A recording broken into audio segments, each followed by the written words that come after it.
Forum France, bonjour. Le coronavirus change radicalement le système économique que nous avions à ce jour et qui était déjà profondément en crise. Pourquoi ça? Parce que le coronavirus va impacter sur le mantra de ces 20 dernières années, c'est-à-dire la globalisation. Maintenant, nous nous retrouvons dans une situation dans laquelle la production, qui a été entièrement globalisée, devra nécessairement être ramenée, au moins en bonne partie, dans les États nationaux. Un exemple assez emblématique, c'est celui des masques sanitaires. Un produit très simple qui, en état très industrialisé comme la France devrait être en mesure de créer en quantité illimitée, n'est pas disponible en nombre suffisant parce que sa production a été délocalisée en Chine.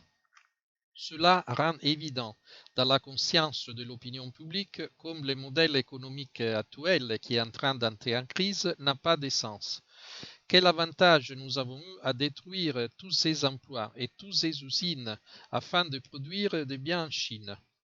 Tout cela nous a amenés à des niveaux de chômage très élevés et a obligé les travailleurs à baisser leurs conditions salariales et à renoncer à leurs droits, parce qu'ils entraient directement en compétition avec les travailleurs chinois et du tiers-monde. En outre, tout cela nous a exposés au fait que nous ne sommes plus en mesure de produire toute une variété de biens essentiels à une nation. Maintenant, on se rend compte combien ce choix a été totalement absurde.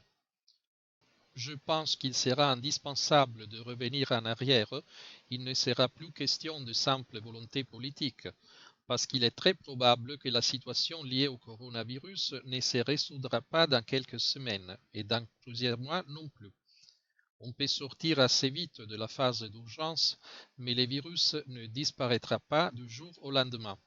Il y aura encore des cas en plus petit nombre qu'on espère de pouvoir traiter, mais cela signifie que le commerce international ne pourra plus continuer comme auparavant.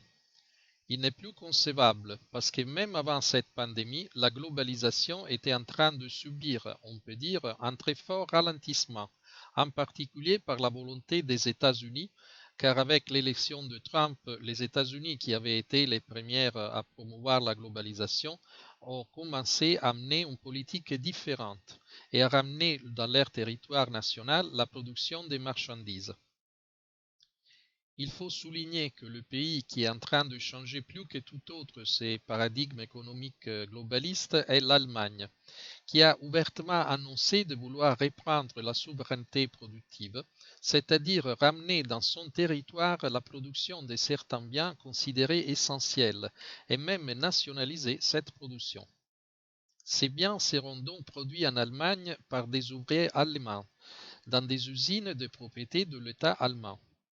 C'est une révolution copernicienne par rapport au paradigme économique globaliste qui, jusqu'à très récemment, on nous a dit être le seul possible, le seul avantageux, le seul capable de garantir le bien-être, la croissance et le développement.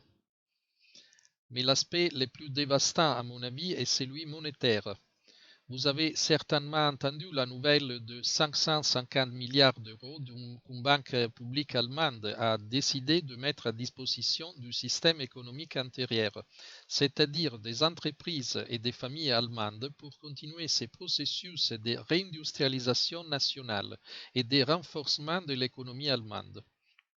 C'est une vision de plus en plus autosuffisante de l'économie. Jusqu'à présent, l'économie allemande était très basée sur les exportations.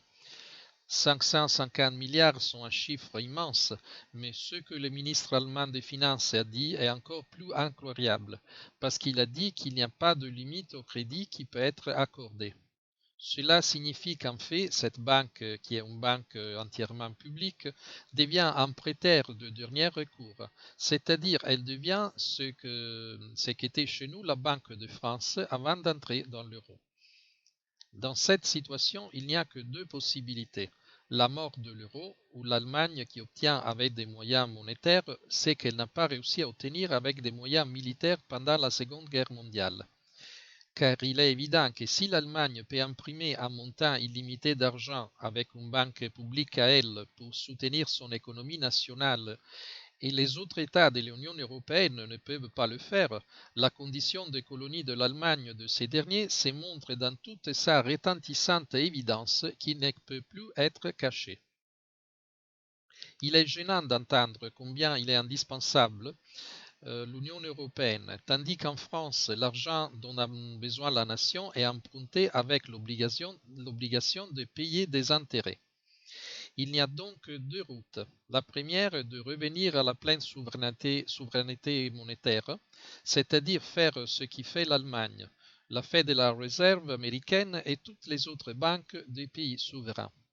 Personne ne vous explique pourquoi, par exemple, le Japon, qui est un pays qui a une énorme dette publique, a imprimé une énorme quantité d'argent même avant la crise pandémique pour stimuler l'économie dans une phase de stagnation du commerce mondial, sans que personne ne s'ait posé aucun problème ou posé aucun obstacle, parce qu'il n'y avait aucune autorité en dessous de cet État souverain. George Soros même, dans une vidéo sur Internet, a déclaré ouvertement qu'en rejoignant l'euro, nous nous sommes placés dans les conditions des pays du tiers-monde, c'est-à-dire dans l'obligation d'emprunter de l'argent dont on a besoin pour faire fonctionner la nation, en payant des intérêts autant plus élevés que le marché croit que le pays n'est pas fiable.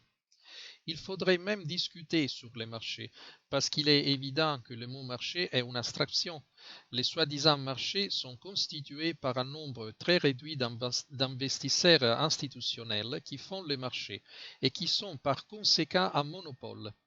Ils sont trois mégafonds d'investissement qui décident le marché et qui, par conséquent, puisque nous avons choisi de renoncer à une monnaie souveraine, peuvent nous imposer l'intérêt qu'ils désirent, simplement sur la base d'un choix politique. Ce fait non seulement ne pourra plus être nié, mais il ne pourra plus être toléré, car il ne sera plus possible de dire aux Français qu'ils doivent mourir car ils ne peuvent pas imprimer l'argent nécessaire pour répondre à la crise et pour soutenir leur économie dans une phase de nécessité absolue. Ce mécanisme est fondamentalement caché à l'opinion publique parce que, comme l'a dit Ford, il est bon que les gens ordinaires ne comprennent pas le fonctionnement du système financier parce que s'ils les comprenaient, le lendemain éclaterait la révolution. Nous avons délibérément renoncé à la souveraineté monétaire en nous mettant dans les faits entre les mains des prêteurs internationaux par libre choix. Ce modèle ne nous a apporté aucun avantage du tout. Quand on nous parlait d'adhérer à l'euro, il semblait que nous devions entrer dans un paradis, c'est-à-dire que la France, une fois avoir adhéré à l'euro, aurait eu une richesse jamais vue auparavant. En réalité, nous nous sommes appauvris de façon incroyable.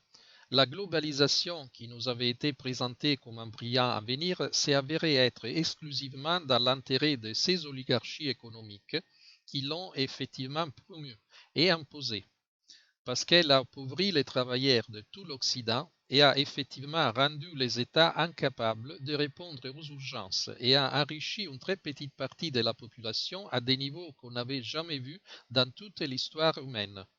Il est donc impossible de continuer à défendre ce modèle et il va de même pour l'Union européenne qui a été à l'avantage presque exclusif de l'Allemagne, qui maintenant, dans une situation d'urgence, jette aux poubelles toutes les règles européennes qu'elle a imposées aux autres pays. Nous ne pouvons pas oublier ce qu'il a été fait à la Grèce sous la base d'une série de dogmes absurdes qu'aujourd'hui l'Allemagne jette à la poubelle en disant « je peux le faire, les autres non ». Au point de vue financier, le fait que nous devons demander de l'argent à quelqu'un est la démonstration que nous avons renoncé à quelque chose qui nous appartient. Mais qui a donné cet argent à la Banque centrale européenne? En effet, la Banque centrale européenne crée de l'argent à partir de rien. La question est de savoir pourquoi la Banque centrale européenne peut le faire et nous ne pouvons pas le faire. Et cet argent n'est pas allé aux gens, mais aux banques privées qui ont prêté cet argent aux États.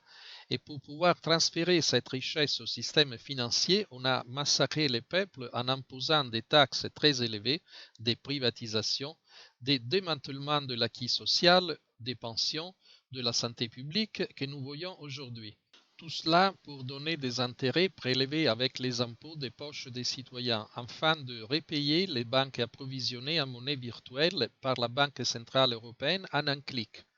Or, ce système est absolument insoutenable par l'économie réelle, parce qu'il détruit la demande du marché qui fait fonctionner l'économie. Après un certain temps, les gens ne sont plus en mesure d'acheter les produits et l'économie s'effondre. Donc essentiellement, l'Allemagne a pressé ses partenaires avec des règles absurdes à son seul avantage, aussi longtemps qu'elle a pu, après quoi elle a dit que tout ce qui valait avant n'est plus valable. Et maintenant, elle est sur le point de devenir un pays strictement souverainiste, de nationaliser les entreprises, d'imprimer de l'argent en quantité illimitée pour privilégier les marchés intérieurs, renforcé par un système industriel qui s'est considérablement accru ces dernières années, alors qu'elle a affaibli ou dans certains cas détruit les systèmes industriels de ses concurrents. N'oubliez pas de mettre un pouce bleu et de diffuser sur les réseaux sociaux.